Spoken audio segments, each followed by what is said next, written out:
Welcome to the deep dive. Today, we're plunging into really one of the most talked about legal cases of the year, the federal criminal trial of Sean Diddy Combs.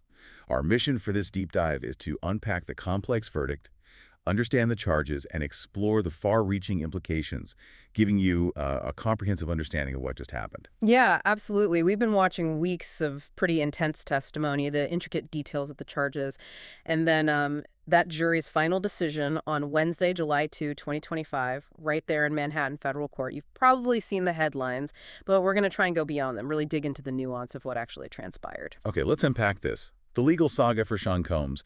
I mean, for many people, it really seemed to start unfolding with that bombshell civil lawsuit. Can you walk us through how that initial filing, and especially how quickly it was settled, sort of acted as a catalyst? Right, that swift escalation, it just immediately broadened the scope. What's crucial here, I think, is understanding how fast a civil matter turned into a full-blown federal criminal investigation. So, back in November 2023, Cassie Ventura Combs' former long-term partner, she filed the civil lawsuit. It had really graphic accusations, sexual abuse, physical violence, coercive control, spanning like a decade. Wow, okay. And then almost immediately, that lawsuit was settled out of court, like within 24 hours. Now, while a lot of people saw that as maybe an attempt to contain the crisis, you could argue it actually had the opposite effect. Right. How so? Well, it seems like Ventura's action kind of emboldened others. Yeah. Because over the next few months, you saw this cascade of civil lawsuits popping up. More allegations, sexual assault, harassment, even systematic human trafficking, forced drug use, these explicit freak-off parties people talked about. So it's quite a leap, though, from a quickly settled civil suit to, federal agents raiding his homes. What really pushed it into the criminal investigation territory? Yeah, it was the sheer volume, I think, and the really serious nature of those civil claims that truly caught the attention of federal authorities. So then by March 2024, you had Homeland Security investigations, HSI, agents executing these very public search warrants, Combs's places in LA and Miami. I remember seeing that footage. It was everywhere. Exactly. Viral videos, federal agents swarming the properties. I mean, that's a pretty clear signal, right? A serious criminal investigation is underway. Then, fast forward to September 2024, a federal grand jury unseals a multi-count indictment against Combs. And then, just weeks before the trial was set to start, April 2025, prosecutors filed what's called a superseding indictment. That brought the total counts to 5. Combs, naturally, through his legal team, Mark Agnifilo, Christina Coram pleaded not guilty to everything. Okay, so let's zero in on those charges because they were heavy hitters. For someone like Diddy facing a racketeering charge under ICO, that must have been huge. Let's really break down what ICO actually means here. Yeah, the prosecution's approach with Count 1, racketeering conspiracy, well, it involved weaving together this really complex story. This was probably the most significant charge they brought forward. Because RICO, it's different. It doesn't just target one crime. It's designed to dismantle an entire criminal enterprise by proving a pattern of these predicate acts underlying serious crimes like, sex trafficking, drug dealing, extortion, things like that. So it's about the whole operation, not just isolated incidents. Precisely. And the very fact they chose to use RICO, I mean, this is a law historically used against, like, the mafia. It really tells you what the prosecution was aiming for. They wanted to portray Combs not just as, someone who allegedly committed crimes, but as the head of this whole criminal machine. But choosing RICO also meant they set a really high bar for themselves, proof-wise, and the stakes. Immense. We're talking potential life in prison, huge asset forfeiture. Okay, so beyond the massive RICO charge, what else was he facing? Right. So beyond RICO, there were 2 counts of sex trafficking by force, fraud, or coercion. These came directly from allegations made by Cassandra Ventura and another woman identified just as Jane. Now, sex trafficking law, basically, it prohibits making someone engage in commercial sex acts using force, fraud, or coercion. A conviction there carries a mandatory minimum sentence, 15 years, and it could go up to life. 15 years minimum. Wow. And then finally, there were 2 counts of transportation to engage in prostitution. These are violations of the Mann Act. These also involve Cassandra Ventura and Jane. The Mann Act, it's formally called the White Slave Traffic Act, but basically it makes it a federal crime to transport someone across state lines or international borders for any immoral purpose, which includes prostitution. A conviction on those counts carries a maximum of 10 years in prison per count. Okay, so 7 weeks of trial. Intense proceedings, you mentioned graphic testimony. How did the prosecution actually try to prove all this? And what was the defense strategy against such serious charges? Yeah, the Diddy trial, it was definitely one of the most closely watched cases of 2025. The prosecution, they brought in over 30 witnesses, including, as you said, really explosive and frankly graphic testimony from Cassandra Ventura and Jane. Their accounts were very emotional, detailing alleged abuse, manipulation, coercion, all happening within Combs' kind of inner circle. The prosecution's main argument was that Combs used his vast network, his resources, to enable and hide years of these alleged illicit activities. And the defense, what was their play? The defense team, Agnifilo and Coram, they went with a strategy of, well, non-cooperation, you could say. They chose not to call any witnesses, not Combs, not anyone else. For anyone listening, who isn't deep into legal strategy, this often aims to basically force the prosecution to prove their case entirely on their own merits, without the defense giving them anything extra to work with or cross-examine. So they put all their energy into attacking the prosecution's case.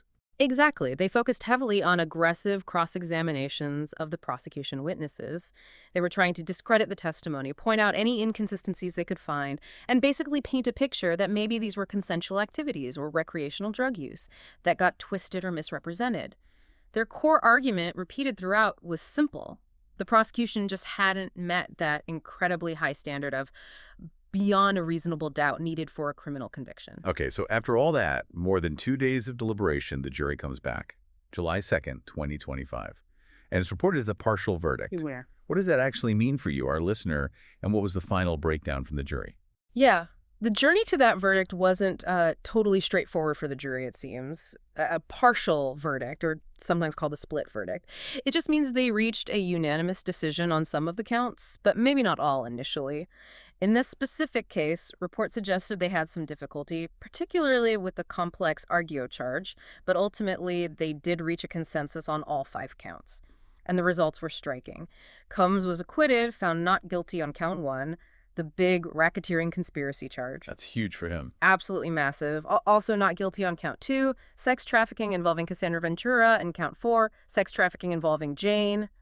I mean, this was a profound legal victory for Combs and his team. It took the possibility of a life sentence off the table, avoided that huge potential asset forfeiture tied to RICO. That not guilty verdict basically means the prosecution failed to convince all 12 jurors beyond a reasonable doubt on those really broad, really severe charges. And it wasn't a complete acquittal. No, not at all. He was found guilty on 2 counts. Count 3, transportation to engage in prostitution involving Cassandra Ventura, and count 5, transportation to engage in prostitution involving Jane. So on those counts, the jury did believe the prosecution proved its case. They believed, beyond a reasonable doubt, that he transported these individuals across state lines specifically for the purpose of prostitution, violating the Mann Act. Right, so the question everyone's asking, is Diddy free? What's his situation right now, and what does this verdict really mean for his future?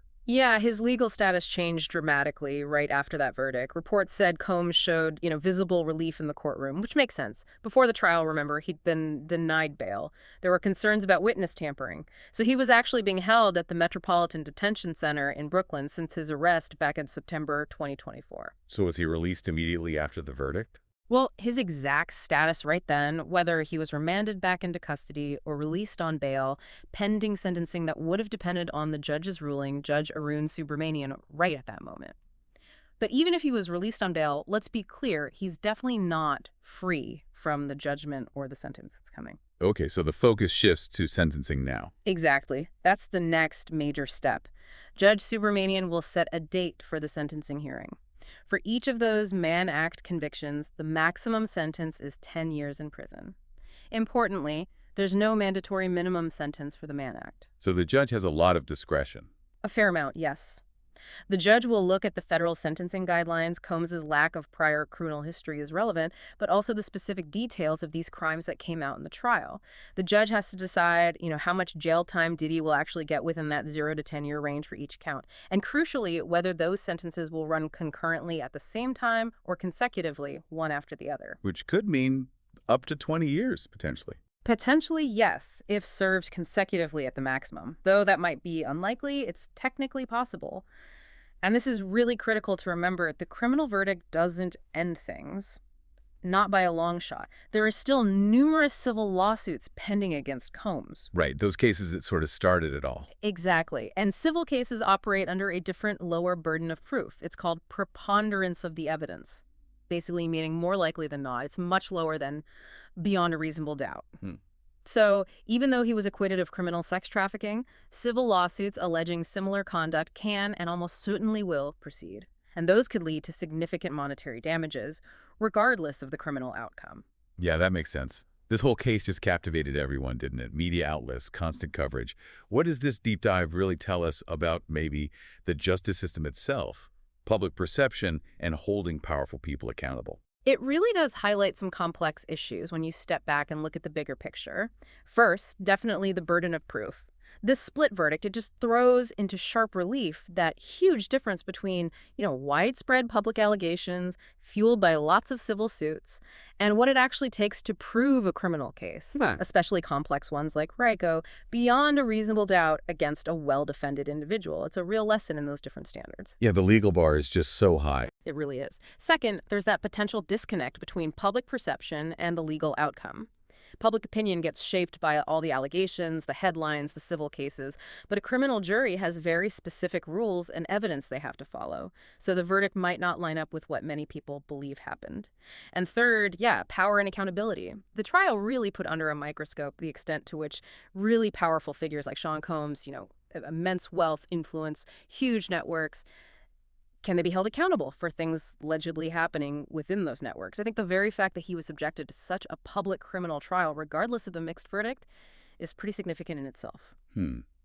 This deep dive really has peeled back the layers on a complicated case. It shows just how intricate the legal system can be, especially with high-profile figures, intense public scrutiny, all of it.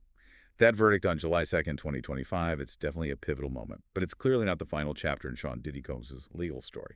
No, definitely not. His acquittal on those most severe charges, RFU and sex trafficking, that's a huge legal win for him. It saves him from potential life imprisonment, saves his financial empire from being potentially dismantled by RICO.